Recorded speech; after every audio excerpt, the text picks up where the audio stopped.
What's up guys? Welcome back to my YouTube channel. Papakita ko lang sa inyo ang alternator pinout ng Toyota Wigo 2017 model. Kung makita nyo, ito guys, alternator. Ito po ang ECM. Ito naman ang main body ECU. Ito naman ang battery. Ito naman ang combination meter. Ito naman ang fuse. Ito, magmula tayo dito sa black wire from battery. Itong battery, tapos dadaan ng fusible link main 3.0 watt.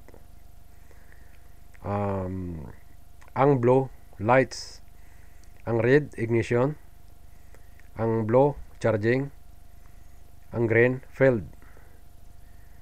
Tapos dadaan siya ng ECM. Pero minsan karamihan makikita nyo guys, ang labas dito dalawang wire lang, ang white at saka yung gray. Kasi ito nasa loob to ng alternator. Kumbaga dito yan siya. Kaya kung makikita nyo, dalawa lang ang wire na makikita nyo. Ang isa dito, galing separate naman itong black galing sa battery. Tapos itong white at saka yung gray. Ang dalawang wire na yan ay papunta dito sa main body ECU. Tapos main body ECU, may makita kayong dalawang wire na output dyan. Isang white at saka isang blue. Papunta yan sa combination meter dito.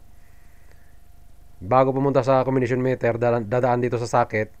Ang socket dito sa may combination meter, may makita kayo na may tinugtungan na yung wire niya ay pink at saka white. Yan siya. Yan ang socket niya. Kaya dito sa combination meter. Tapos ito, ground. Tandaan nyo palagi guys, ang combination meter, mayroong ground, body ground, at saka may dalawang supply. Isa from battery, at saka isa from ignition. So ganyan lang guys. Tandaan nyo guys. Ulitin ko, ang black from battery, ang blue from ang blue lights, ang red ignition, ang blue charging, ang green field. Tapos ang dalawang wire, gray at saka white, madalas makikita nyo ito. Papunta yan dito sa main body ECU. Ito siya. Okay, main body ECU to, combination meter.